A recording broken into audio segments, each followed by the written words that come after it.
Halo, selamat datang kembali. Kita langsung aja ya bahas sumber yang Anda kirim. Khususnya bab 27 dari The Cold Start Problem.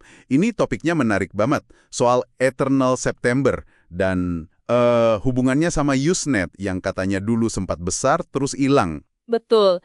Dan ini bukan cuma cerita lama loh. Ini penting banget buat ngerti dinamika komunitas online. Sumber Anda kan nunjukin gimana pertumbuhan yang, nggak terkendali itu bisa jadi masalah besar.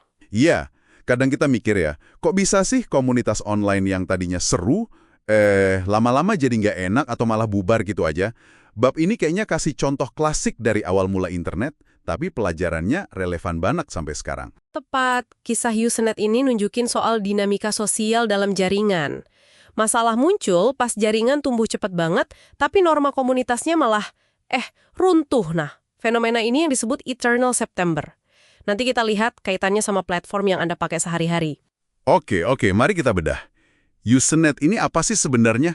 Semacam forum diskusi global gitu ya, sebelum ada web malah. Iya, bayangin aja papan buletin digital raksasa. Jauh sebelum ada World Wide Web, Facebook, Twitter. Awalnya banyak di lingkungan kampus kayak DUK, UNC gitu. Dan katanya dulu ada netiquette ya, semacam etiket atau aturan nggak tertulis gitu. Nah, betul. Ada semacam norma perilaku lah. Tapi ya gitu, nggak semua orang langsung paham atau peduli. Terus muncul istilah Eternal September ini. Ini ngacu ke kejadian. Jadi gini, tiap September kan universitas terima mahasiswa baru. Ah iya, terus? Nah, mereka ini kan baru, terus banyak yang langsung gabung ke Usenet. Gelombang pengguna baru ini datang terus-terusan. Masalahnya, banyak dari mereka ini nggak tahu atau ya cuek aja sama netiquette yang udah ada. Jadi karena arusnya nggak berhenti, kayak September terus-terusan, makanya disebut Eternal September. Tepat. Jadinya budaya komunitas yang udah dibangun pelan-pelan itu terkikis. Rusak gitu. Wah, kebayang sih. Sumber Anda kan juga jelasin ya akibatnya apa aja. Loh, istilah spam itu ternyata asalnya dari user juga ya? Baru tahu saya. Iya loh, itu salah satu contoh cepetnya masalah muncul kalau aturan mainnya nggak jelas. Belum lagi flaming, debat kusir yang pakai hinaan gitu kan, sama trolling. Betul. Sampai ada Godwin's Law segala disebut. Itu loh, kecenderungan kalau diskusi udah panas banget, ujung-ujungnya pasti ada aja yang bandingin sama Nazi. Itu udah tanda parah sih kalau diskusi sampai gitu. Kualitasnya anjlok banget. Tapi bukan cuma soal kasar-kasaran gitu aja. Sumber Anda juga nyinggung masalah lain nih. Namanya konteks collapse. Keruntuhan konteks. Keruntuhan konteks. Itu gimana maksudnya? Adam dan Jelo kasih contoh bagus di sumber itu. Bayangin aja, lingkaran sosial Anda yang beda-beda. Teman dekat, orang tua, bos, kolega.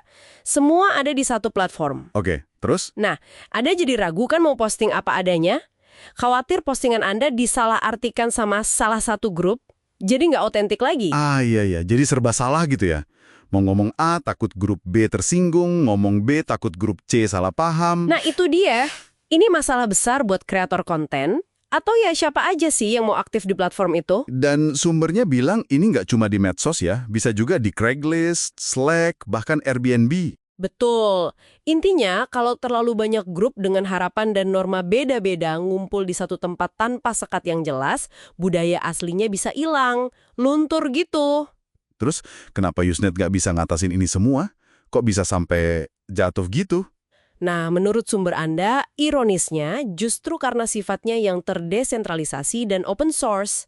Loh, bukannya itu bagus ya? Terbuka gitu. Bagus sih, tapi di kasus ini jadi kelemahan. Susah banget buat nerapin aturan yang sama di semua tempat, buat moderasi atau buat ngeluarin solusi teknis bareng-bareng. Beda sama platform punya perusahaan kan, mereka bisa lebih cepat ganti aturan, bikin algoritma baru atau misahin grup-grup. Lebih lincah lah. Oh, jadi Usenet kayak nggak ada yang pegang kendali penuh gitu ya, pas masalah datang? Bisa dibilang gitu, susah adaptasinya. Jadi belajar dari Usenet ini penting banget ya buat kita sekarang, biar kita ngeh sama tantangan yang mirip di platform modern. Perang lawan spam, jaga diskusi sehat, pentingnya platform bisa adaptasi. Itu semua ternyata udah ada dari dulu ya masalahnya. Iya, intinya gitu. Pelajaran utama dari Eternal September ini.